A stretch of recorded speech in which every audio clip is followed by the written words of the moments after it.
Hello everyone, इस video में discuss करेंगे वायरस की डेफिनेशन एंड प्रॉपर्टीज के बारे में। स्ट्रक्चर के बारे में अपकमिंग वीडियोस में डिस्कस करेंगे। तो वायरस की अगर हम बात करें, बहुत प्रिमिटिव टाइम से ही वायरस एग्जिस्ट करते हैं एंड ये बहुत एडवांस टाइप के भी होते हैं। इसके अलावा अगर हम बात करें कि वायरस लिविंग होते हैं या फिर नॉन लिविंग होते हैं, लिविंग और नॉन लिविंग, ये भी हम प्रॉपर्टीज में देखेंगे कि इसको हम लिविंग बोल सकते हैं या फिर इसको हम नॉन लिविंग बोल सकते हैं। तो वायरस जो है एक लैटिन वर्ड से डिराइव वर्ड है जिसका मीनिंग होता है स्लाइम और पॉइजन। ठीक है, वायरस का मीनिंग लैटिन वर्ड डिराइव्ड है ये, एंड इसका मीनिंग होता है स्लाइम या फिर पॉइजन। वायरस जो है एक ultra microscopic disease producing living nucleoprotein होते हैं, न्यूक्लियोप्रोटीन पार्टिकल होते हैं that can multiply only with in living organism, जो कि सिर्फ क्या कर सकते हैं, लिविंग ऑर्गेनिजम्स के अंदर ही मल्टीप्लाई कर सकते हैं, रिप्रोड्यूस कर सकते हैं। तो वायरसेस क्या होते हैं, अल्ट्रा माइक्रोस्कोपिक, यानी कि बहुत छोटे स्ट्रक्चर्स होते हैं। Ultra microscopic disease producing living nucleoprotein होते हैं, पार्टिकल्स होते हैं जो कि सिर्फ लिविंग ऑर्गेनिज्म के अंदर ही मल्टीप्लाई कर सकते हैं। Notable for autonomous growth outside the living cell. अभी जो वायरसेस होते हैं ये हमने देख लिया कि ये सिर्फ लिविंग सेल के अंदर ही मल्टीप्लाई करते हैं। ऑटोनोमस ग्रोथ के लिए ये, यानी कि आउटसाइड द सेल जो ग्रोथ होगी अपने आप, उस ग्रोथ के लिए ये एबल नहीं होते हैं। ठीक है, notable for the autonomous growth outside the living cell, ये सिर्फ लिविंग सेल के अंदर ही मल्टीप्लाई कर सकते हैं, ग्रो कर सकते हैं। वायरोलॉजी होती है स्टडी ऑफ वायरसेस। अब जो साइंटिस्ट हैं जो वायरसेस की स्टडी करते हैं उनको वायरोलॉजिस्ट बोला जाता है। एंड अगर हम वायरसेस की डिस्कवरी की बात करें तो ये डिमित्री इवांस्की ने की थी। ठीक है, इन्होंने क्या किया था उस टाइम पे, इन्होंने ये देखा कि इसके जो प्लांट्स हैं कुछ वो इन्फेक्ट हो गए, उनको डिजीज हो गई है।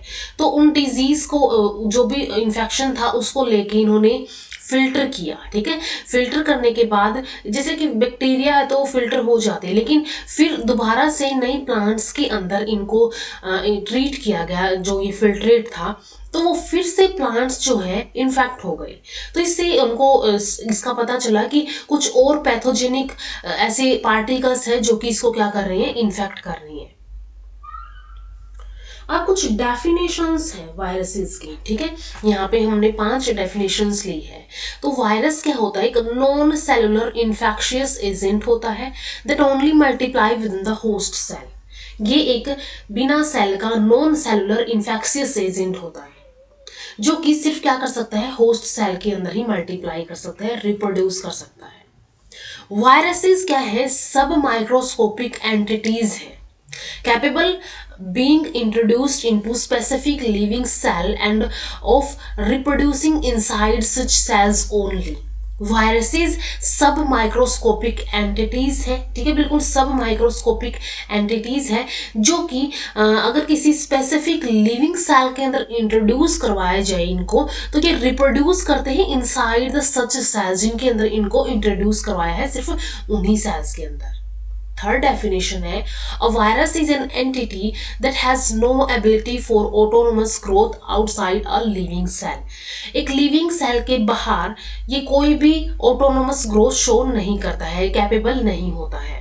Fourth one is the viruses are infectious agents causing disturbance in the functioning of living cells and also get multiplied within this process। अब viruses क्या करेंगे, एंटर करेंगे, ये इन्फेक्शियस एजेंट है तो ये किसी भी लिविंग ऑर्गेनिज्म की बॉडी को इन्फेक्ट करेंगी एंड उनके फंक्शंस के साथ छेड़छाड़ करेंगे, उनकी फंक्शनिंग के अंदर डिस्टरबेंस कोज कर देंगे और साथ ही साथ वहां पे मल्टीप्लाई भी करेंगे। एंड फिफ्थ डेफिनेशन है, viruses may be defined as the an ultra microscopic disease producing nucleoprotein particle that can multiply only within the living organism. कि ऐसे ultra microscopic disease producing nucleoprotein particles होते हैं जो सिर्फ living organism के अंदर ही multiply कर सकते हैं। तो इन डेफिनेशंस का अगर हम ओवरऑल एक्सट्रैक्ट देखें तो viruses non cellular infectious agent होते हैं इसके अलावा ये ऑटोनोमस ग्रोथ शो नहीं करते हैं एंड सब या फिर हम बोल सकते हैं अल्ट्रा माइक्रोस्कोपिक होते हैं, और ये सिर्फ लिविंग ऑर्गेनिज्म के अंदर या फिर लिविंग होस्ट के अंदर या फिर उस होस्ट सेल के अंदर ही क्या करते हैं, मल्टीप्लाई करते हैं। इसके बाद लोफ एक फ्रेंच साइंटिस्ट है, इन्होंने राइटली सेट किया कि ए वायरस इज अ वायरस, कि एक वायरस वायरस होता है। ये neither an organism nor a living inert chemical, ये ना तो एक ऑर्गेनिज्म होता है, यानी कि हम बोल सकते हैं ना तो ये एक लिविंग होता है, ना तो ये नॉन लिविंग इनर्ट केमिकल होता है, क्योंकि जब भी ये आउटसाइड द सेल ये क्या होगा, आउटसाइड द सेल ये नॉन लिविंग होगा। जैसे ही उस सेल के अंदर एंटर करेगा तो ये क्या हो जाएगा, ये मल्टीप्लाई करना स्टार्ट कर देगा, यानी कि उस कंडीशन में इसको लिविंग बोला जाएगा। तो वायरस एक वायरस होता है जो कि ना तो लिविंग होता है, ना तो ये नॉन लिविंग इनर्ट केमिकल होता है। अब हमने देखा कि इसके अंदर कुछ नॉन लिविंग प्रॉपर्टीज होंगी, यानी कि क्योंकि ना नॉन लिविंग है ना ये क्या है, लिविंग है, तो इसकी कुछ living and non living properties होंगी। सबसे पहले है नॉन लिविंग, यानी कि इनएनिमेट कैरेक्टर्स ऑफ वायरसेस। तो वायरसेस क्या है, नॉन सेलुलर एंटिटीज है, ठीक है, वायरसेस नॉन सेलुलर एंटिटीज होते हैं। मैनी प्लांट वायरसेस जैसे कि TMV, tobacco mosaic virus and animal viruses have been crystallized, ठीक है। अब बहुत सारे ऐसे प्लांट एंड एनिमल वायरसेस हैं जो कि क्रिस्टलाइज्ड हो चुके हैं। क्रिस्टलाइज्ड की प्रोसेस क्या होती है, जो भी वायरस है, ठीक है, जो भी वायरस है उसको क्या कर दिया जाए, सोलिडिफाई कर दिया जाए, उसको सोलिडिफाई कर दिया जाए, तो ये क्या होता है, क्रिस्टलाइजेशन होता है। जिससे कि अगर हम बात करें एंशियंट टाइम में जब ग्लेशियर्स का फॉर्मेशन हो रहा था, उस टाइम पे कुछ ऑर्गेनिजम्स या फिर कुछ वायरसेस, कुछ बैक्टीरियाज उनके अंदर जो है वहां पे सोलिडिफाई हो गई। अब धीरे धीरे जैसे ग्लेशियर्स मेल्ट हो रहे हैं, पिघल रहे हैं, उसके साथ साथ कुछ ऐसे न्यूज भी आई है कि कुछ ऐसे वायरसेस डिस्कवर हो रहे हैं जो कि बहुत साल पुराने हैं, जो कि वहां पे क्रिस्टलाइज्ड हो गए थे। तो बेसिकली अगर हम क्रिस्टलाइजेशन की प्रोसेस को लैब में कर रहे हैं तो हम वायरस को लेते हैं एंड उस वायरस को सोलिडिफाई कर देते हैं। सोलिडिफाई क्यों करते हैं, ताकि हम इसको अच्छे से इसकी स्टडी कर सकें, ठीक है, जो भी इसके वायरल पार्टिकल्स हैं उनको सोलिडिफाई करके अच्छे से इनकी स्टडी की जा सके, या फिर हम एक तरह से बोल सकते हैं कि इनको हम इनएक्टिव कर देते हैं। Crystallised forms of virus retain the capacity of infection. अभी जो क्रिस्टलाइज्ड फॉर्म होती है वायरसेस की, इनके अंदर इन्फेक्शन की कैपेसिटी रिटेन रहती है। वायरस जैसे ही इनको डिक्रिस्टलाइज किया जाएगा दोबारा से एक्टिव हो जाएंगे। Viruses can grow and multiply only within living cells, that is they do not have any independent existence, ठीक है, नॉन लिविंग है ये, इनका कोई इंडिपेंडेंट एग्जिस्टेंस नहीं है, सिर्फ ये क्या कर सकते हैं, लिविंग ऑर्गेनिज्म के अंदर ही ग्रो कर सकते हैं, मल्टीप्लाई कर सकते हैं। They fail to develop on artificial culture media. जो भी आर्टिफिशियल कल्चर मीडिया होगा उसके ऊपर, जैसे हम लैब में इनको ग्रो कर रहे हैं तो ये क्या होंगे, वहां पे जैसे आर्टिफिशियल कल्चर मीडिया लिया है तो ग्रो नहीं होंगे। अगर हमने कोई लिविंग मीडिया लिया है, बैक्टीरिया लिया है या फिर कुछ चिक एम्ब्रियो लिया है, तो उस कंडीशन में ये ग्रो कर जाएंगे क्योंकि इनको लिविंग सेल चाहिए। Component of virus can be separated by treating them with detergents. और जो ये वायरसेस हैं, वायरसेस के जो अलग अलग कंपोनेंट्स होते हैं, जैसे कि इसके अंदर एक जेनेटिक मटेरियल होता है जो कि या तो DNA होता है या तो वो RNA होता है, या फिर इसकी एक एनवेलप होती है। तो ये सारे कंपोनेंट्स इसके सेपरेट किए जा सकते हैं अगर हम इनको डिटर्जेंट से ट्रीट करें तो। Virus do not respond to environmental changes. इसके अलावा क्या एनवायरमेंट है उसको भी रिस्पॉन्ड नहीं कर सकते हैं। Viruses bear only one type of nucleic acid, या तो वो DNA हो सकता है या तो वो RNA हो सकता है, नेवर बोथ, कभी भी दोनों नहीं होंगे, ठीक है।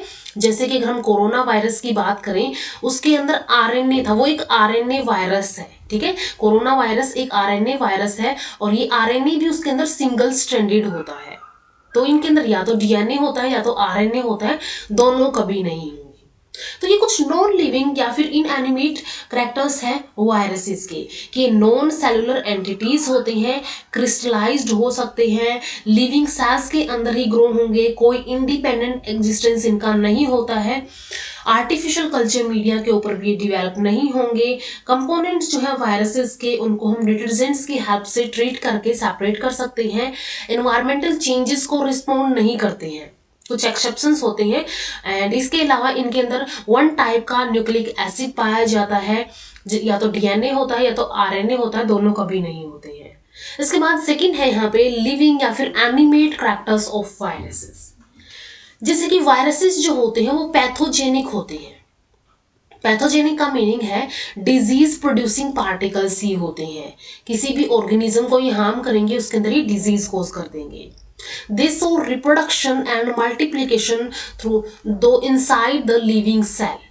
ये रिप्रोडक्शन एंड मल्टीप्लीकेशन शो करते हैं लेकिन सिर्फ लिविंग सेल के अंदर ही। Viruses are obligate parasites. Obligate parasites यानी कि अपनी लाइफ साइकिल को सिर्फ होस्ट के अंदर ही कंप्लीट कर सकते हैं।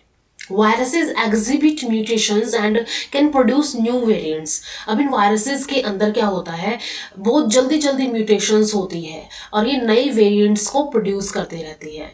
द बियर जेनेटिक मटेरियल, इनके अंदर जेनेटिक मटेरियल होता है, या तो वो आरएनए होता है या तो वो डीएनए होता है। They become inactivating by treating of pepsin. अगर हम पैप्सिन के ट्रीटमेंट से इनको क्या कर सकते हैं, इनएक्टिवेट भी कर सकते हैं।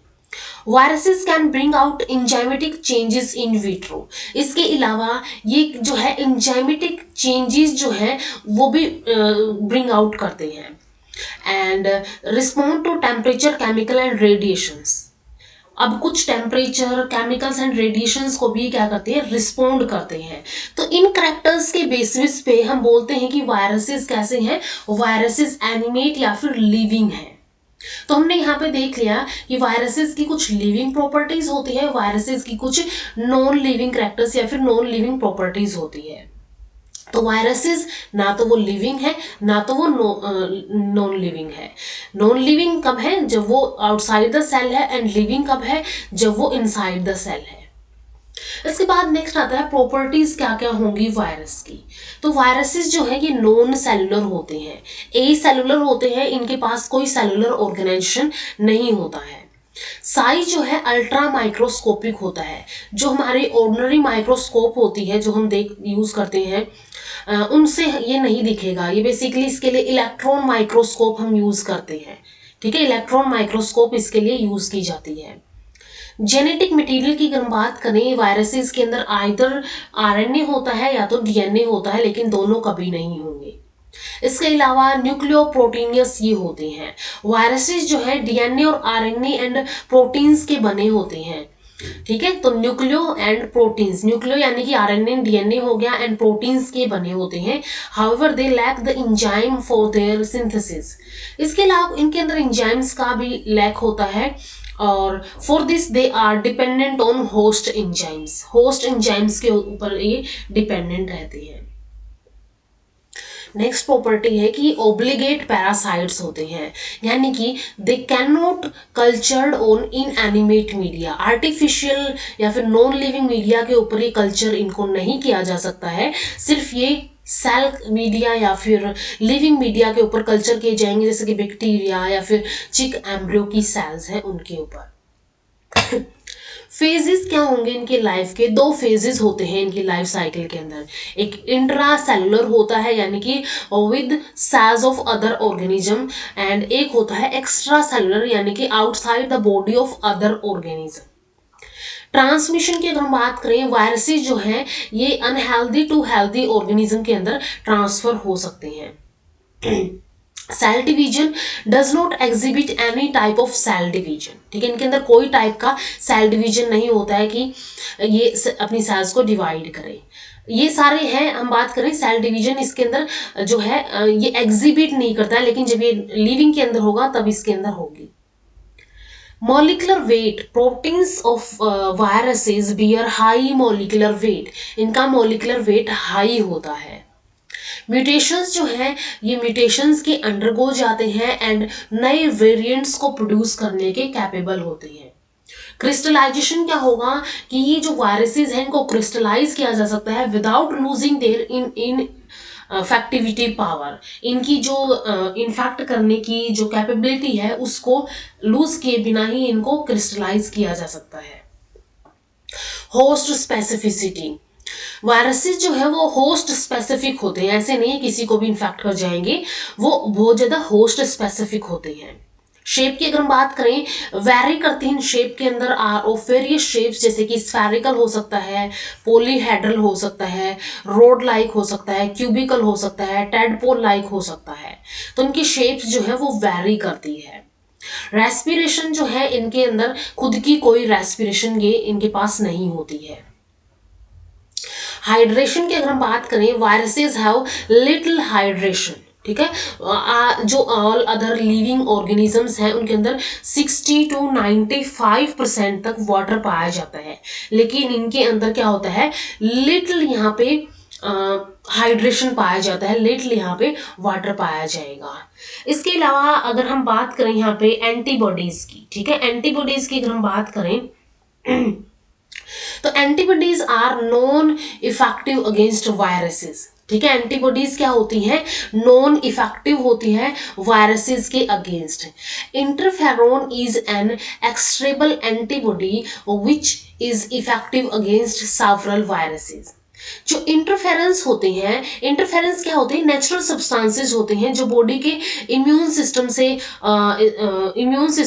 मतलब इम्यून सिस्टम के अंदर पाए जाते हैं, जो क्या करते हैं, इन्फेक्शंस के अगेंस्ट फाइट करते हैं और दूसरी डिजीजेज होंगी जैसे कैंसर होगी उनके अगेंस्ट क्या करते हैं, फाइट करते हैं। तो ये इंटरफेरोन एक एक्सट्रेबेबल एंटीबॉडी है जो कि इनके अगेंस्ट क्या करती है, इफेक्टिव होती है। Reactivity. Few viruses are resistant to direct exposure of light, heat, cold, drought, etc. ठीक है, सिर्फ few viruses क्या होते हैं, ये क्या करते हैं, ये रेजिस्टेंट कर पाते हैं अगर इनको डायरेक्ट एक्सपोजर हम दे दें, लाइट का दे दें, हीट का दे दें, कोल्ड का दे दें, ड्राउट का दे दें। Still few other are reactive to drying, heat, UV radiations and many chemicals. ठीक है, तो इनकी रिएक्टिविटी जो है ये जैसे कि रेजिस्टेंट होते हैं डायरेक्ट एक्सपोजर के लिए, एंड कुछ जो होते हैं वो रिएक्टिव होते हैं ड्राइंग के लिए, हीट के लिए, यूवी रेडिएशंस के लिए एंड बहुत सारे केमिकल्स के लिए। तो यहाँ तक हमने कुछ इसके डेफिनेशन के बारे में एंड प्रॉपर्टीज के बारे में डिस्कस कर लिया है। नेक्स्ट वीडियो में हम डिस्कस करेंगे वायरस के स्ट्रक्चर के बारे में कि कौन कौन से इसके अंदर अलग अलग कंपोनेंट पाए जाते हैं, इसका स्ट्रक्चर कैसे फॉर्म होता है, कैसे वो एक हेल्दी ऑर्गेनिज्म को, एक होस्ट को इन्फेक्ट करता है। तो ये हम डिस्कस करेंगे नेक्स्ट वीडियो के अंदर। तो मिलते हैं नेक्स्ट वीडियो में। वीडियो अगर हेल्पफुल लगी हो तो लाइक कीजिए, शेयर कीजिए अपने फ्रेंड्स के साथ, इन चैनल को सब्सक्राइब कर लीजिए। Thank you so much.